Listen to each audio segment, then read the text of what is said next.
learn to love yourself. Like you, one of a kind creature that you are, because that's, I think, our number one issue in modern society is there's all these people running around trying to fit in that tiny little box that is so limiting, and we're miserable because of it.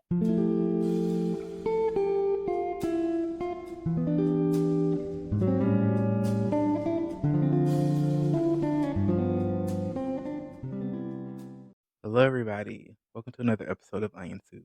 And today we are visited by Miss Safrianna. How are you doing today? I'm hanging in there. Yeah, but I'm excited to be here with you, Dexter. Thanks. I'm hanging in there too. We were just talking about man, I don't know. I'm just so tired today. It's a thing, and we just gotta roll with where we're at, right? Right, such is life. But so you are the queer spirit guide. Tell us about that.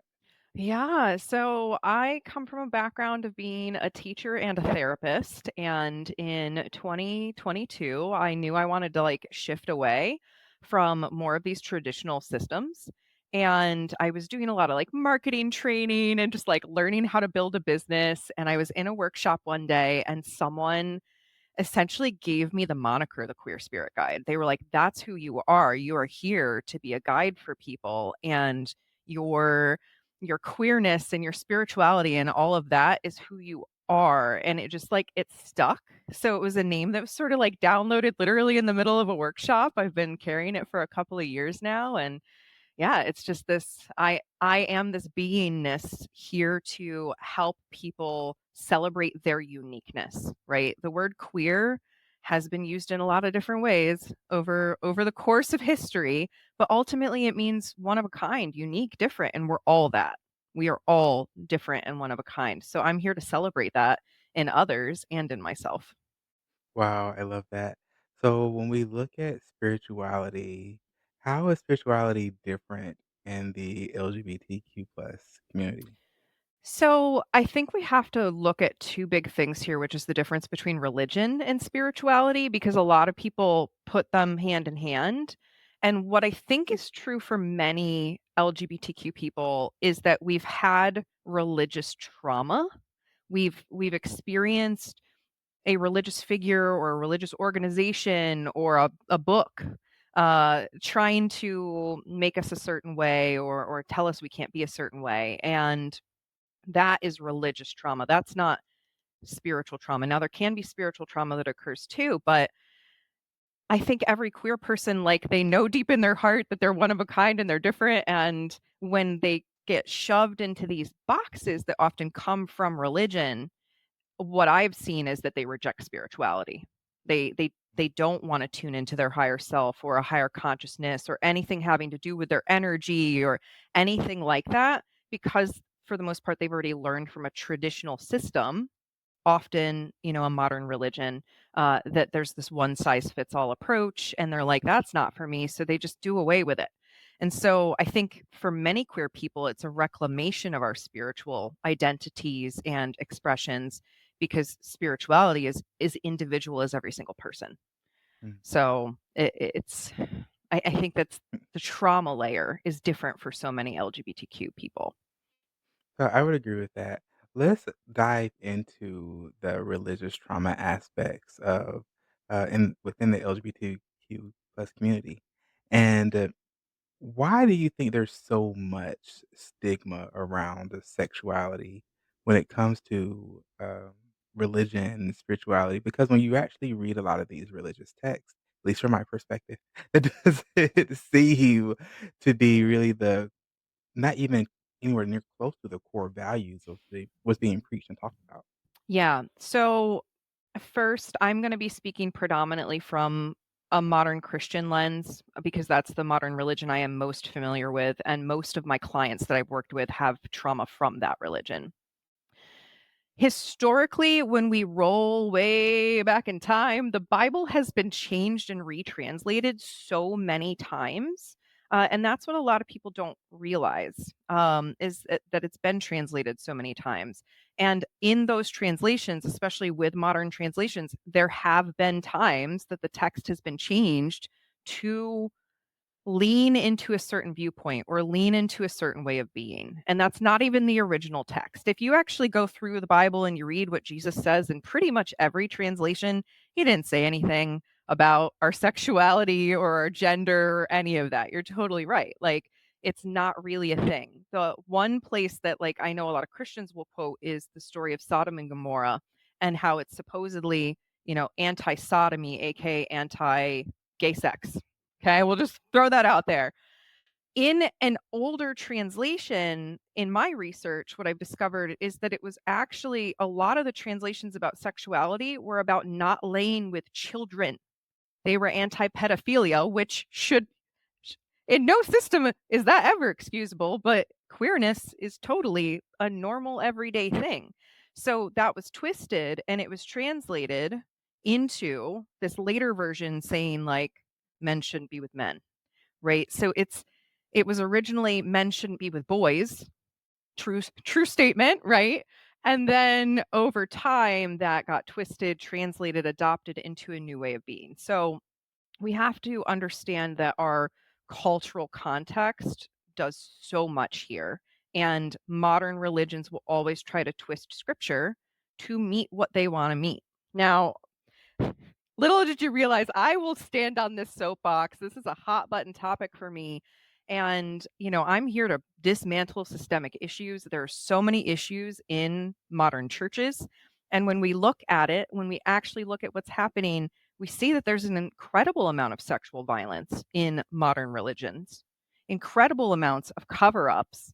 And so that's what I think it is. It's a distraction. Rules for thee, not for me, right? Like, you're not allowed to express yourself healthily sexually with another consenting adult, but we can go do things behind closed doors with children in a homosexual way, and we will excuse it, bypass it, wash it away, cover it up with money, do whatever we can. So I think it's this like giant fear campaign to try and scapegoat an entire population into fearing, fearing that group. They're the bad group, not us.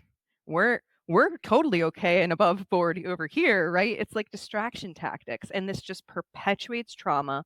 This is tied into racism, it's tied into patriarchy, it's tied into all of it. It's control. So, yeah, there's my 2 Yeah. cents. So, getting away from the fear-mongering, and it seems like a lot of people are leaving religion specifically because of the fear-mongering Yeah. tactics, and it's just not resonating with modern society. Why do you think people are moving specifically towards spirituality and not just towards, let's say, Gnosticism or being agnostic or atheist? Yeah, well, I teach that we all have 4 bodies. We have our physical body, we have our mental body, we have our emotional felt body, and then we have our spiritual body. So, many of us are walking around disconnected from some, if not all, of the body, right? And spirituality, there's a longing, there's a craving because we know, at least a majority of us know. I'm gonna say like there's about 5% of the population that literally like they experience here and whatever's up here. They don't care. They don't have a connection. It does not matter to them because they're anchored fully in the body. But almost all people do have a sense of God, universe, science, something that's beyond our planet. And when you're told, like, here's your one size fits all checkbox, you go to church on Sunday, you read your Bible, this is how you do spirituality, a majority of people aren't going to resonate with that. That's not how spirituality and connection with that spiritual body happens. Connection with that spiritual body happens through breathing, through being here now, through moving in the body, through dancing, through art, through beauty, through expression. And so more and more people are realizing again, like this religious structure, the modern church doesn't really provide those things. It might provide a semblance of community, but only if you show up a certain way. And so the more people that are breaking free, I think the biggest thing that I see in modern society is we're breaking free from generational trauma. We're talking about it more. We're saying like, do, do you see how the people in the past did things this way? And they spanked their children and the children grew up well adjusted and then spanked their children and then their children had behavioral issues. Like, we're starting to actually, like, talk about these things, so I think that a lot more people are waking up and going, "Oh, this church wasn't really supportive for me, didn't really support who I am, so I'm gonna go try and figure this out on my own." Mm, interesting. So you mentioned earlier, we're talking about a lot about trauma and trauma from the church, but you also mentioned that there can be spiritual trauma. What Mhm. exactly is spiritual trauma and how does one overcome that? Yeah, so spiritual trauma, religion is a system, so it's like, here's a box, here's the book. Spirituality is completely freeform, so there's lots of spiritual communities out there. And I'll just share an example of a spiritual trauma that occurred to me. So, when we're meditating, right? So, meditation, often we close our eyes, we go inside. When I close my eyes and go inside, I don't see pictures behind my eyes at all. I have something called aphantasia. And there's a number of the population that experiences this. Whereas other people, when they close their eyes and they try to picture something, moving images and three-dimensional objects, like they can picture them, they can move them, they can manipulate them. So I was involved with a spiritual group that was doing shamanic style journey work. And that involves going in and meeting with our spirit teams and going on literally like journeys through the other world and downloading information, all kinds of cool stuff. And I was sharing what I had experienced in a journey, and another spiritual being told me I was doing it wrong. They said, "Well, why aren't you seeing pictures? If you're not seeing pictures behind your eyes, like you must be doing something wrong and you need to try harder." So this is misinformation. This is somebody else applying their spiritual lens and how their gifts show up onto another person, which can lead to trauma. Because at that point, I went, "Oh my God, I'm doing my spirituality wrong. I need to figure out what's wrong with me. Why don't I have access to this information that other people have? I'm bad." Right. So you see how that those sort of callous comments can get turned and twisted into a trauma. And that kind of thing happens a lot. Anything that's one size fits all is probably gonna do harm because Mhm, no one is alike. So I had to do work to understand like, "Oh, I have a thing, like, I don't see pictures." That's an actual thing that other people experience, and that's normal. And then I had to understand and come back into tune with my sense of my spiritual work and the validity of it, if you will, right? So, uh, in summary, spiritual trauma is really just like you're trying to connect to your spiritual self, and someone, a system, a comment, something disrupts that ability to authentically connect with that because of limiting beliefs, because of a situation. I've also been I've experienced losing spiritual community, right? Being kicked out of a group for one reason or another, or standing up and saying like, "This works for me. Can we do it this way?" And someone pushing you out of the community, right? Nope, we don't do that here. Like that can be a trauma for people being spiritually rejected when they show up. So there's mm, the real only difference is it being done by a church that's organized, or is it being done by a group or a person that is offering spiritual teaching, but maybe they're not being trauma informed. Maybe they are doing it for profit, right? And mhm, they don't even they're just like, "Ooh, spirituality is a hot way to make money. Let me do that." And then they're doing mhm. harm. So lots of different ways it can show up. Wow. So one of my favorite concepts actually is that we all perceive reality differently. Mhm. And some of us, like if I say apple, somebody might think of an actual physical apple. Somebody might think of the word apple. And some other people need more information because there are different types of apples. And I've never actually heard the word aphantasia before. So can you dive a little bit more into what that is and exactly how you see things in your mind? Yeah, so I've looked at some great resources. Aphantasia is often called mind blindness. So there's sort of a scale. I think it's like a 1 to 5 scale where 1 is you close your eyes, you see nothing. Whereas like a 2 would be you can see the apple like an outline of the apple. A 3 might be able to start turning the apple and get a sense of, like, the shape of the apple in their mind's eye. A 4 might be able to literally see the colors of the apple and manipulate it in their mind's eye, and a 5 is gonna have a full-blown inner world thing going on with this apple. They can see it, they can probably smell it, taste it, touch it, right? See it in space and in another environment. So this is actually a spectrum that people have of their mind's ability to see. So when I close my eyes and I try to picture an apple, there's nothing happening behind here. I literally go in with my mind and I start to make an outline. Like I almost see like a cursor trying to create the shape, but it's just a black blank canvas. Sometimes I'll get words, like words just surface, like I hear the word or I sense the word. So that's another thing with spirituality is people perceive information in so many different ways. Seeing, hearing, intuitive senses come in so many different forms. So yeah, for me it's just this like blankness versus I know people that are that full blown. They can take the apple, manipulate it, see themselves eating it, see how it's changed, see it in 3D space. But yeah, it's always been that way for me. I will once in a while get a sort of image, and the best thing I can describe is if I stare at you on my screen for long enough and I close my eyes, you can see that imprint. It's like a silhouette of what you've been looking at for a really long Mm. time. That's kind of what I can see of objects are just like silhouettes, black on black outlines that are just very slightly different. Wow, I have so much research to do after this. So, because for me, I can actually, I guess, what'd you say, 5 levels? Yeah. So, I can actually see, taste, touch, smell, like, feel the weight of an object in my mind, and I can literally, I can hear it hit a table or something, and it actually allows me I love to cook, so it allows me to be able to taste food before I finish cooking, so I can Wow. tell what other seasonings and ingredients needs to go in. It's That's so pretty crazy. cool. So I wanna dive more into this because this is fun for me. When you meditate, let's talk about meditation because a lot of times we talk about visualization when it comes to meditation. So, but if you're not seeing anything but a silhouette in the outline, how are you going inward? Yeah, that's a great question. And it's really interesting because one of the things that I offer publicly, like my heart offering, is every full moon, every new moon, I am on live completely free for anyone who wants to tune in. And I do guided visualizations. Mm, And I'm often sharing what I'm seeing, but for me, it's more of a sensing.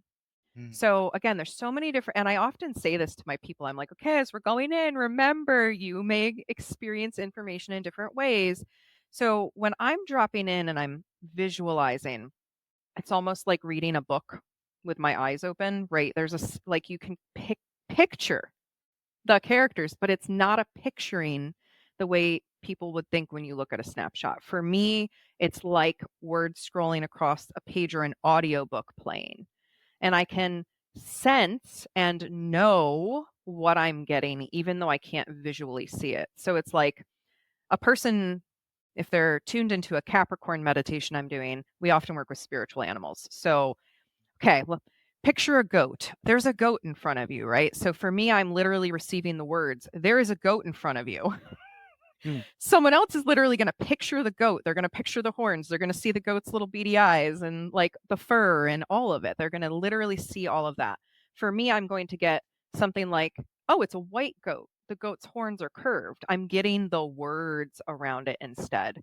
So there's so many different ways that we mm, can visualize, and it's about listening inwardly, like, listening to how the information comes through for you. It might literally just be an impression. Oh, my goat is moody or oh, they're really big. That's a really big goat. Like it literally could just be impressions or flashes. And it's about learning to trust yourself with however the information is coming up. mm, Because that is it's so interesting. When I first was introduced to meditation ages ago, I couldn't even tell you how long ago it's been. It was that idea of like emptying the mind and having nothing in there, or following along perfectly with like a guided visualization and seeing everything they're telling you to see. That's not how it is at all. Like meditation is just about being here with what is in the moment and being yeah, mindful with it and that can look 5,000 billion different ways in any given moment based on what we're tuning into. So if you're like me though, hopefully this is some affirmation for you that it doesn't just come through in one way. mm. Yeah. Wow. Do you get any type of physical sensations? Like, are you more tuned into your physical body?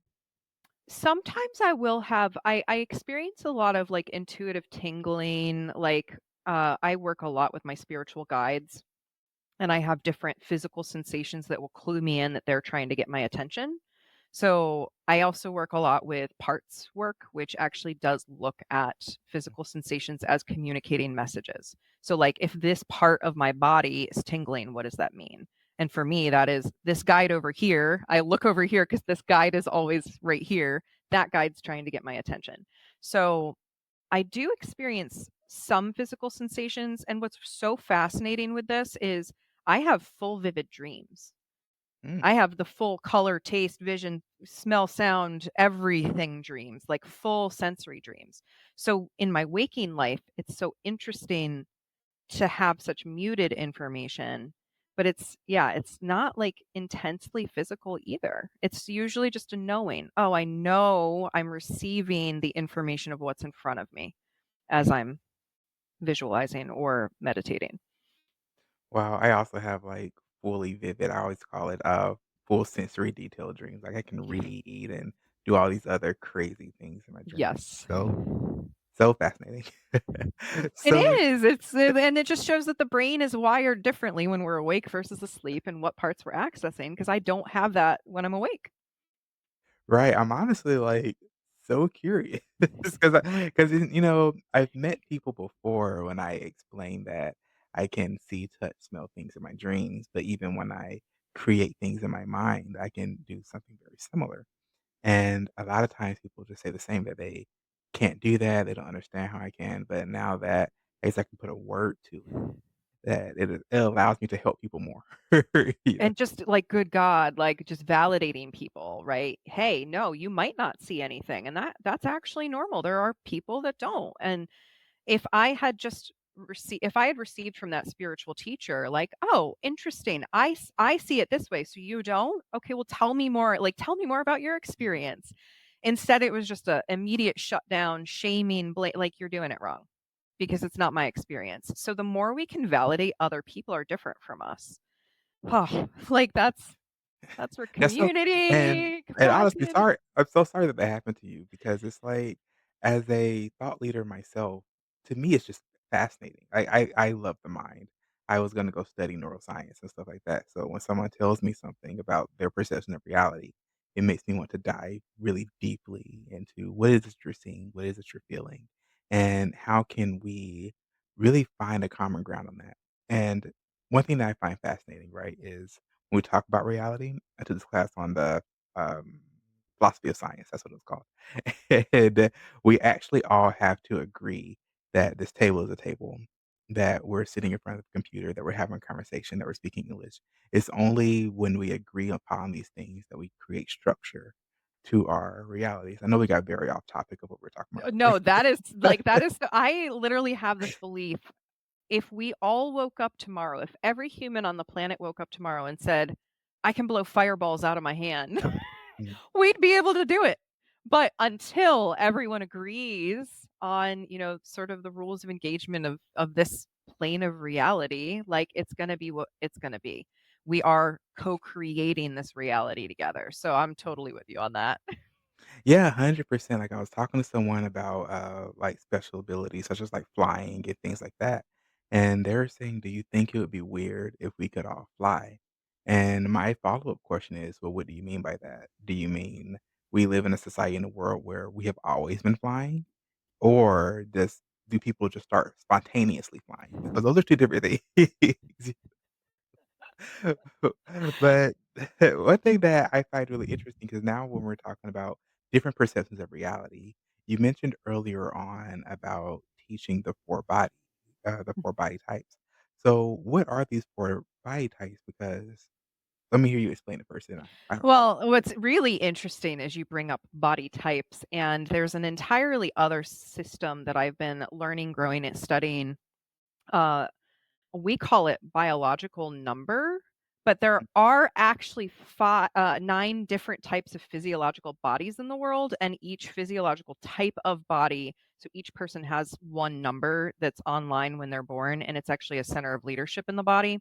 And this determines how they use their eyes, how they relate to one another, how they perceive information coming in. Totally different from what I'm talking about with the 4 bodies. Mm, So I just wanted to caveat because, like, that is something I do talk about. So when I talk about the 4 bodies, If you can picture a wheel, a circle cut into four equal pie slices, and I like to associate them with the elements as well. If anyone's familiar with tarot, tarot is getting into the four bodies. The four suits are earth, air, fire, water. Earth is the physical body, air is the mental body, fire is the spiritual, energetic body, and water is the emotional or felt body. So that is the four bodies I'm talking about. And then if you'll picture the outer edge, the outline that's keeping the circle intact, that is community. That is the collective. So we can't exist here without other people, right? We are not born into this world without other people. So that is part of our body too, is the reality that we're connected to everyone. But yeah, so the physical body, Earth is foundational in being here now in a three-dimensional reality.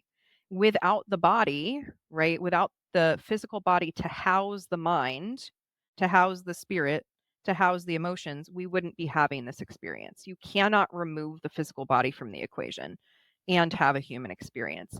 We can certainly cut off our emotions and like try to suppress it. We can ignore our thoughts. We can ignore our spirituality. We can ignore our body, but like the body is the most foundational. So everything else, again, is housed in that. The body that I like to invite people to lean into after the physical body, since that's the foundation, is the felt or the emotional. Because when we go right to the brain, which is what we like to do, we love the mental body in modern society. We kind of shoo the rest of them.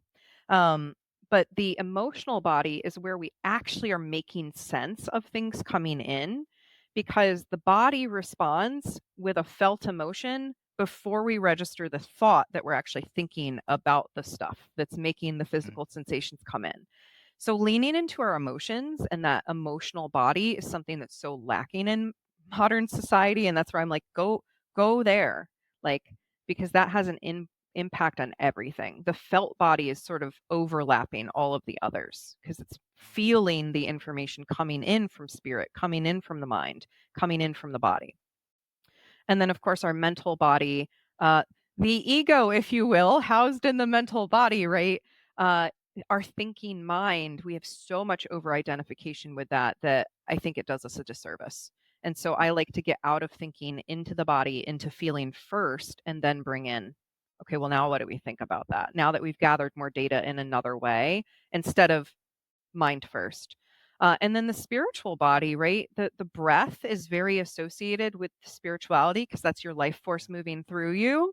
So the breath is our connection to our spiritual body, and the spiritual body comes out in how we express ourselves. Do we do art? Do we write poems? Do we write letters? Do we dance? Like, how do we express the core content of who we are as a spiritual entity having a human experience? And that's what the spiritual body is all about. So it can become tangible, right?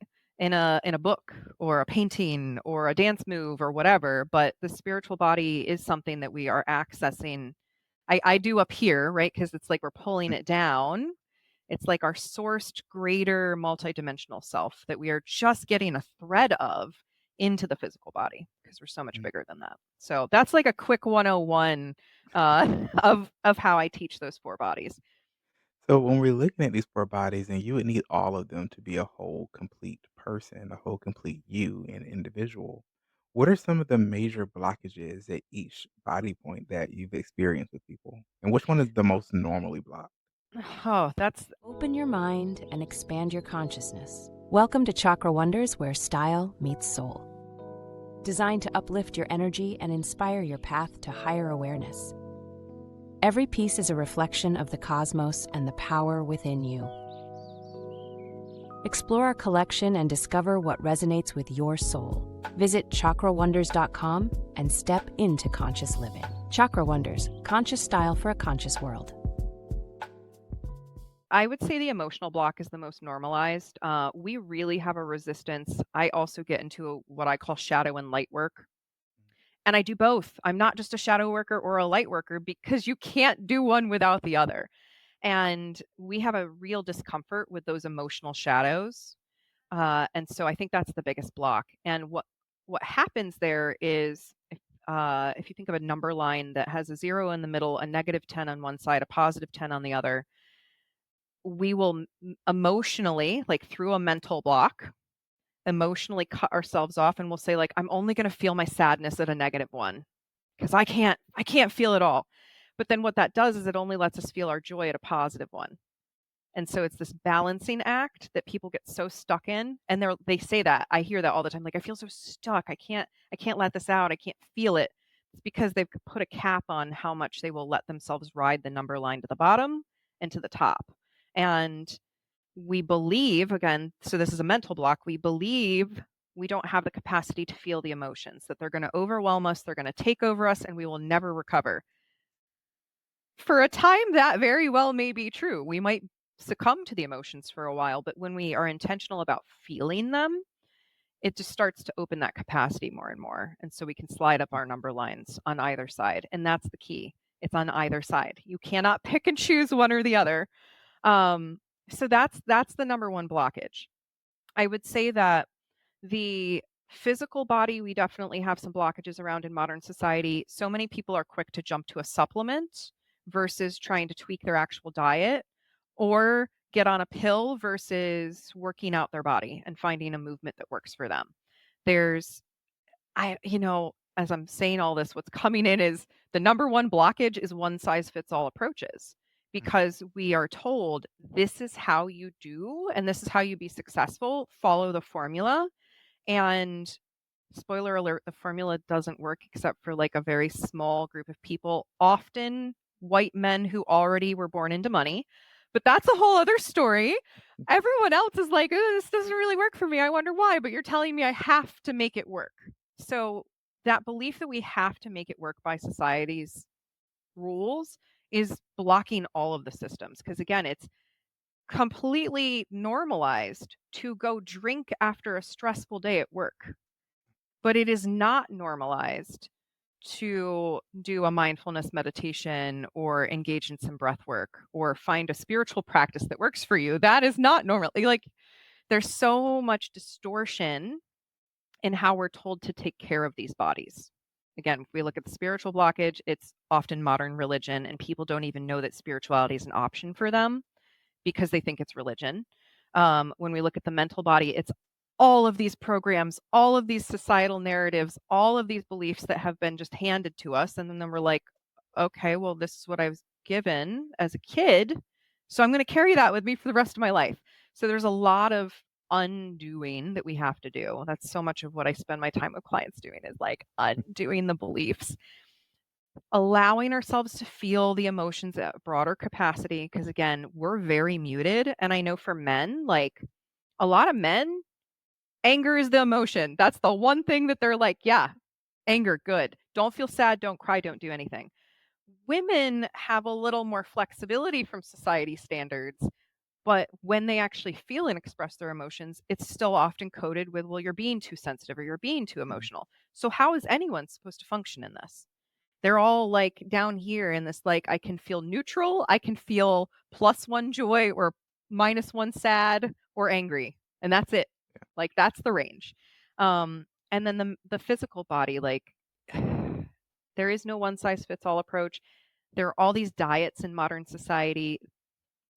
Don't go on a pre-prescribed diet. Like, your body needs completely different things than the next person. There's no formula that you can go buy off, get a book or buy off the internet that's going to fit you if it also fits a million other people. mm.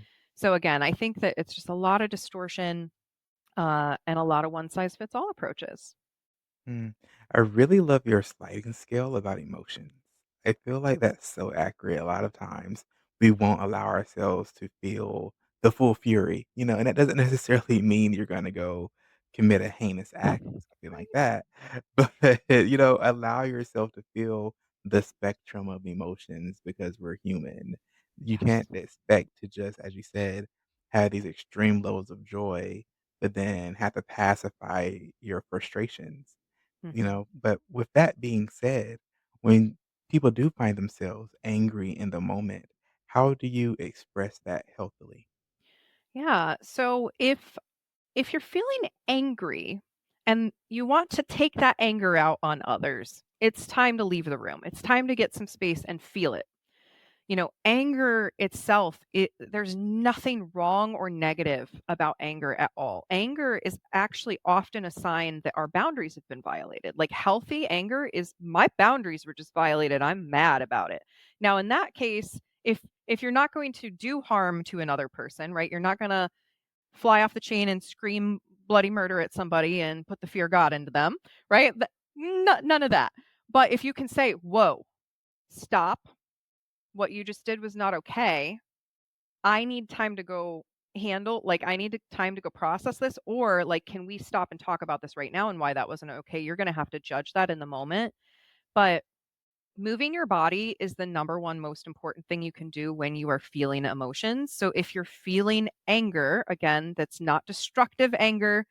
Destructive anger is not healthy anger. Anger is there's a sign something needs to change here. If you know the immediate sign, communicate it clearly, firmly, not screaming. Otherwise, retreat and go like move. I like when I'm feeling angry, I literally there's a practice that I've taught to a lot of clients. Imagine you're ripping apart a phone book. So like imagine that you've got a big textbook in your hand, you're holding either cover and you're trying to rip it apart. So you squeeze your muscles like you're really ripping it apart and you can start to work some of this feeling because anger, most people experience anger in their chests down their arms. We've actually done bio heat maps and they're really cool to see. But so work the part of your body that's feeling the emotion to see what comes next because we're pulling it down into that physical body, feeling the emotions, and then we can intellectualize, okay, what do I actually need to communicate about this? So if you're like in the heat of the moment, get yourself out of there, go for a walk, rip the phone book, just even squeezing your hands, just taking some big deep breaths until you can start to sort through it. But don't cut yourself off from feeling it. Yeah. Go let yourself feel it because you're gonna get information in it. It's gonna be like, "I'm so angry because Yeah. dot, dot, dot." Okay, well, now what do I do with that? Mm, I love that. Actually, I heard something relatively recently about how humans are the only mammals that don't physically shake off frustration, anger, and anxiety. Other like watch your dog or whatever Yes. pet you have, or animals in the wild, when they're angry, they buck, they kick, they roar, Right. but we don't do that. So true. That is oh my gosh, yes. There are a lot of other practices like psoas release that people can look up, that are for, like, the somatic release in the body.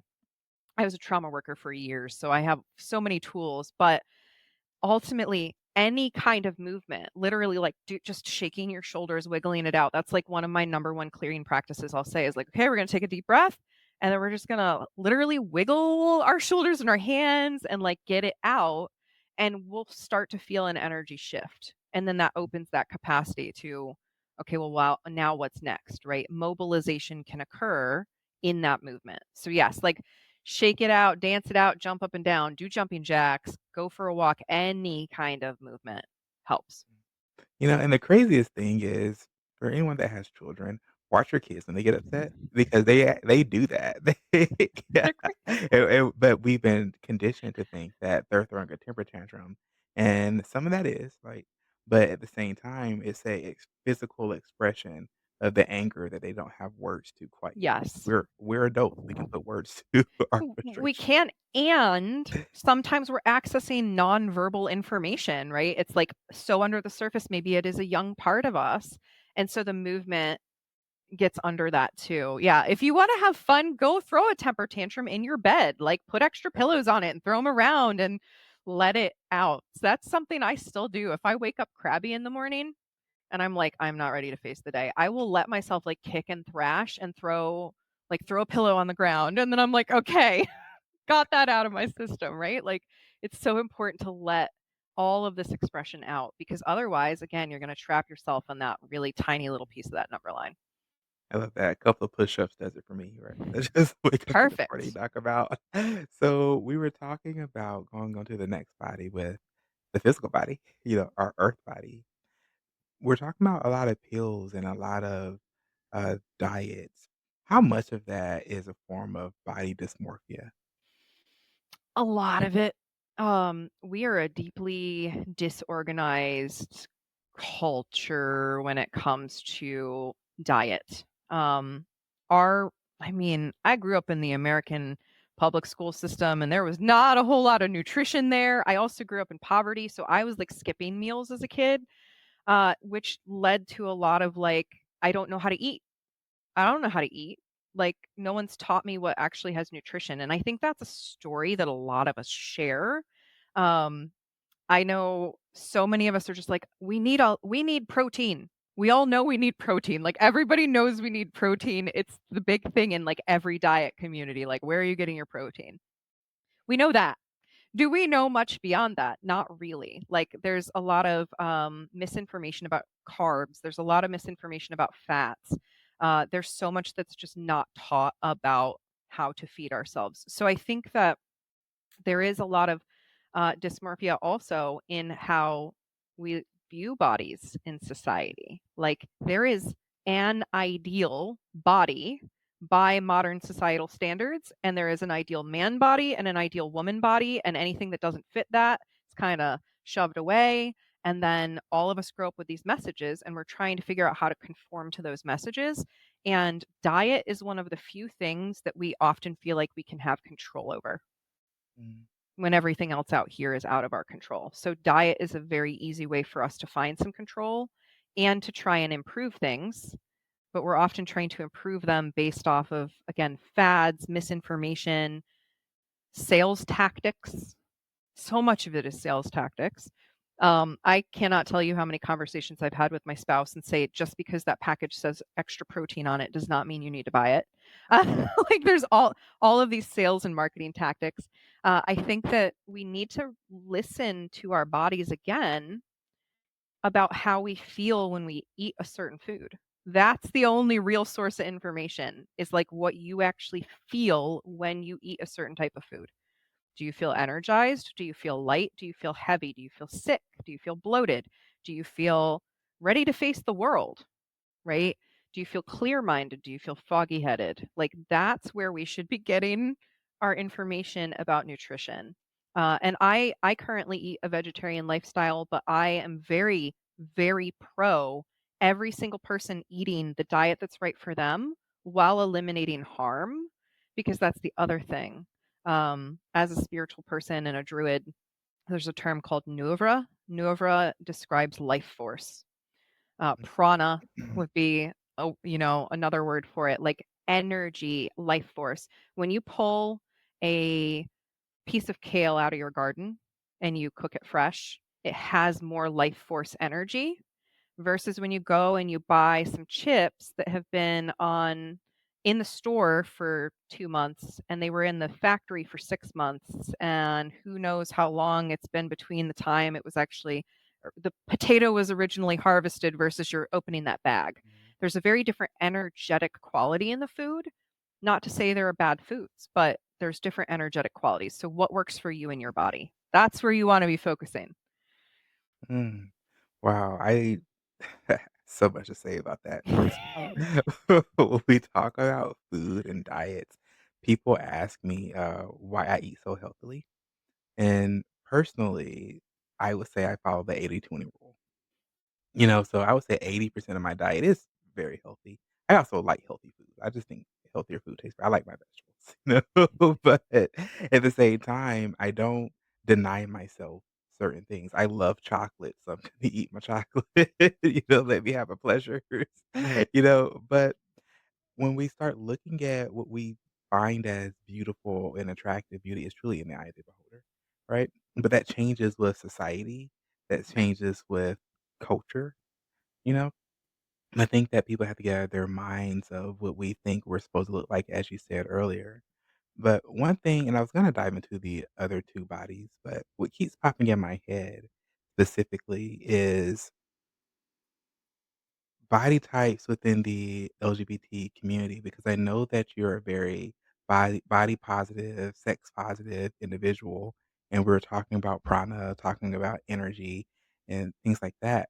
What role does sex itself play in spirituality and energy?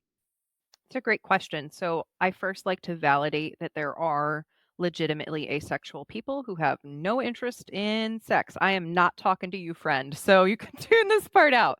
So, for most of us, I would argue most people exist on the allosexual spectrum, which means they want to have sexual intimacy or sexual pleasure in some capacity. Sexuality is part of that spiritual fire body. I consider it part of that. And sex and pleasure at its core, so my like, that's for my asexual friends, think about pleasure.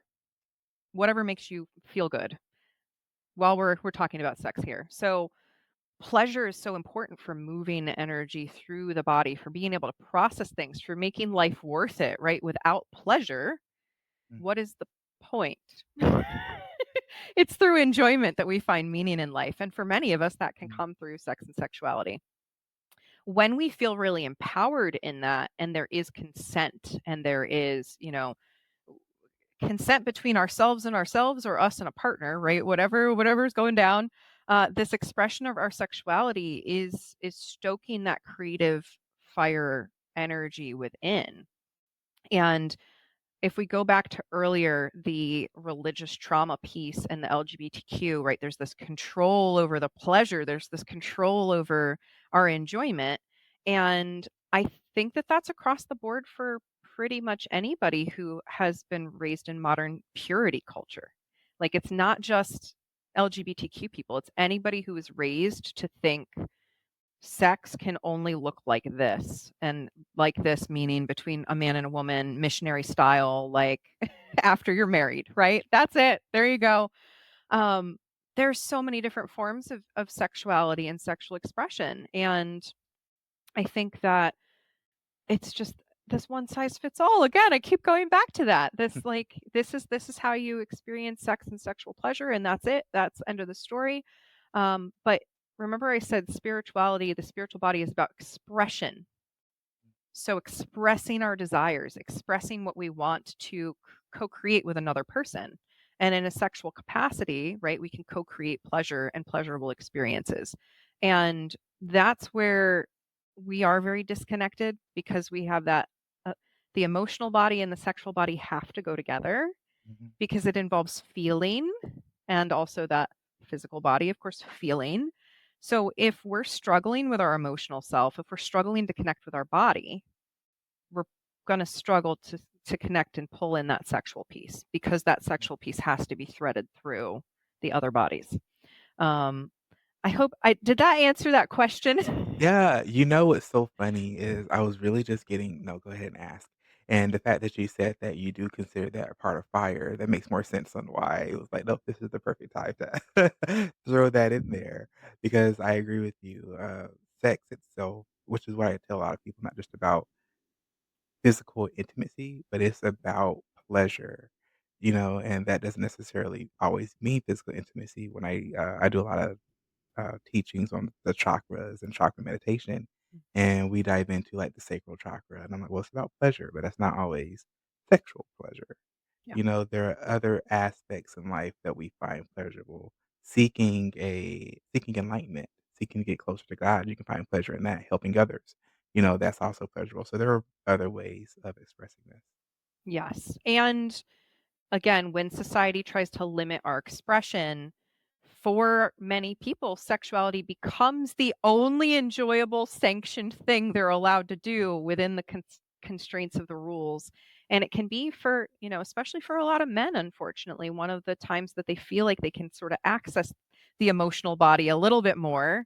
And that's just doing us all a disservice. Like, we all deserve to have this relationship with all of our body, all of four bodies, and align them so that we can self-express and actualize, like, in that aligned soul-centered way first.